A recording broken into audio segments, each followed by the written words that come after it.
If you're struggling with content creation, maybe you don't really know where to start, or you find it a little bit grinding and it has become a hurdle and a struggle instead of something that actually could be quite fun, then trust me, I have been there too, which is also why I have decided to create this video. So stay until the end and you will get my 8 principles of making content creation enjoyable again. So the first one is about energy. And I think we both know it, that when you walk into a room, you can instantly feel if there is a good energy or if there's a little bit of a bad energy in that room. And if the bad energy takes hold of that room, you don't want to stay in there. And it's the same with our content too.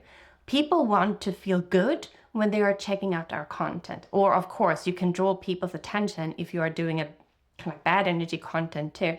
But that's not what I want. And I don't think that that's what you want either. And also the thing about AI, no AI can replace you. They can't replace your experiences. They can't replace what you think, what you say.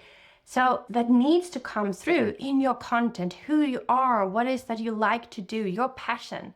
And I really wanted to think in terms of what is the feeling that I want people to get when they connect with me? Do you want to give them some kind of excitement? Do you want to give them some inspiration? Do you want to give them a motivational speech? What is it that you want them to feel when they check out your content? And if you're into music, for example, you can actually enhance that feeling by adding music to your content. I don't do that as much, but maybe I need to consider doing it too. Because if we're looking at a movie, for example, we instantly feel that excitement, or whether it's a scary movie, whatever it is, they enhances that feeling with the type of music that they are playing at the moment. Number 2 is to make your person who's reading your content as if they are listening to a friend.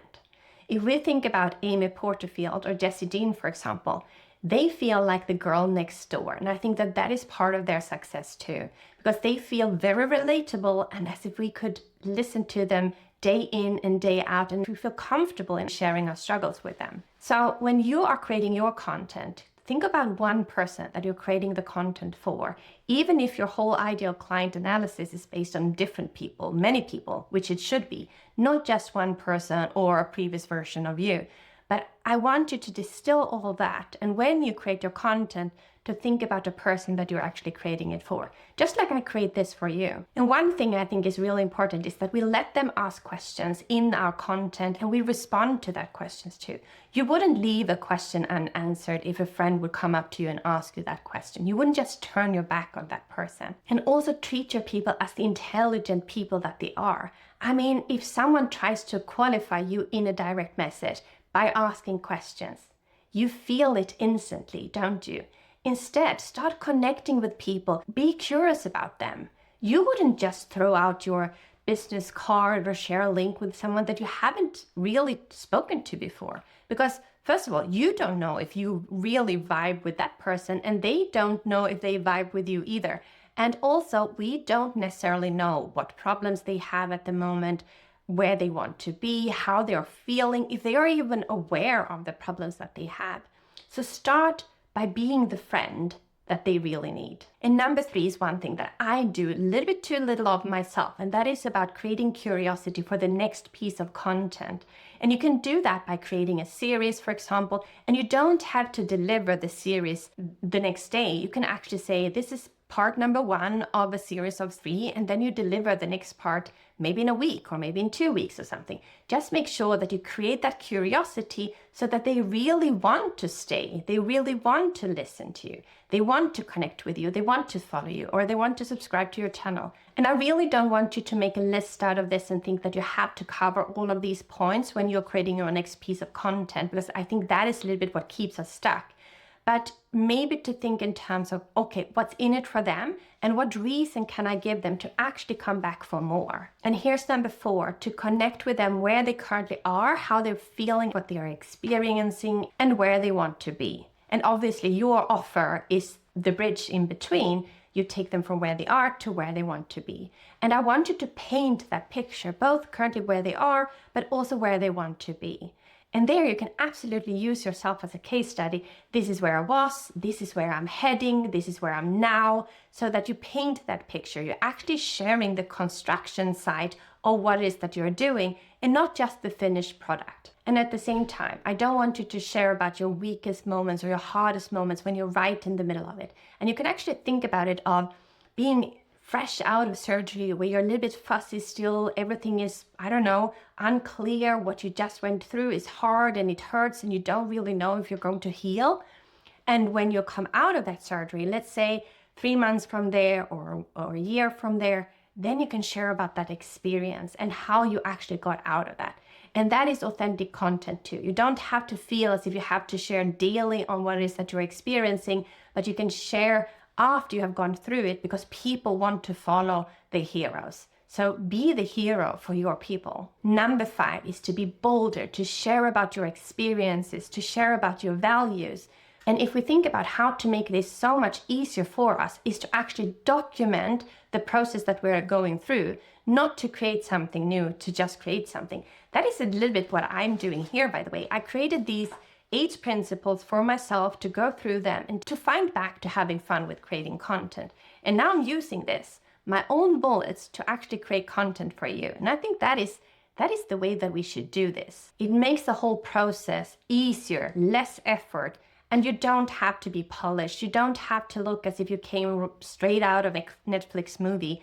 Actually be you and start attracting people who like you for who you are. A lot of people talk about identity shift, but if that identity that you are trying to shift to is not really who you are, it will be very hard to keep up that identity going forward. So yes, you absolutely, if you're stepping out of corporate and into a solopreneurship, for example, it is an identity shift that you're going through. But that doesn't mean that who you were before doesn't exist any longer. She might not wear the suits that she used to do, but she might wear a little bit more relaxed clothing like I'm doing now.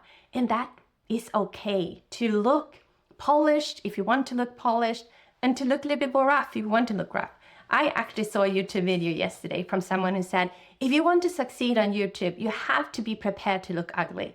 I might not go that far to want to look ugly on YouTube, but I think we need to make it a little bit less effort. And don't let the hurdle of, oh, I have to do my makeup today or I have to do my hair today, but actually just set up the camera, use your iPhone or use your phone, and then start recording yourself. Start recording the process and share of where you are at the moment. And number 6 is something that I was told a little bit too much in my corporate role, that I was too direct. But I think that there is a difference in being direct and a difference in being, I don't know, blunt maybe. And it's, if you're doing it with a heart, you're not doing it with a bad intention, or you're not doing it to put someone down, then it's actually good because they know exactly where they have you and what they can expect from you. You don't want to make people to have to guess what their next step is going to be or why you're doing what you're doing. What are your intentions? What is it that you want to achieve with being online, with growing your business? And what are your values? And be open and direct about those. And number 7, of course, to stay consistent. Because at the end of the day, going viral is not going to save you, but staying consistent will. And the thing about going viral is that will attract so many people that are not necessarily your ideal clients. Like my client Jane, for example. She created a post on LinkedIn and she added the link to her webinar. And that post went viral and attracted hundreds of additional webinar registrations. And in the beginning, of course, that felt super exciting to get so many more people into her webinar. But if those people aren't your ideal clients, they are just going to sit there and they're going to skew your data. So instead of thinking that you will have to go viral to actually reach that next level, showing up consistently, finding a rhythm that works for you, and then do that. If you haven't started posting yet, start with once per week. If you're already at once per week, then go up to twice per week. However, if you're at 7 times per week and you're feeling really, really tired, because I see that too, then have a look at your strategy again, because you can't keep up with posting 7 times per week. If you're already overwhelmed and tired about it, then you actually have to reduce that number.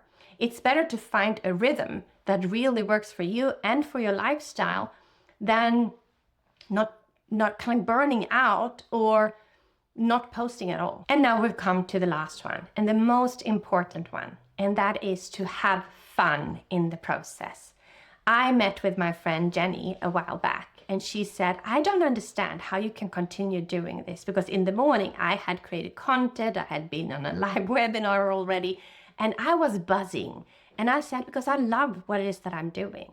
And if you don't love creating content, you have to find a way to start loving it, because creating content is important for your business.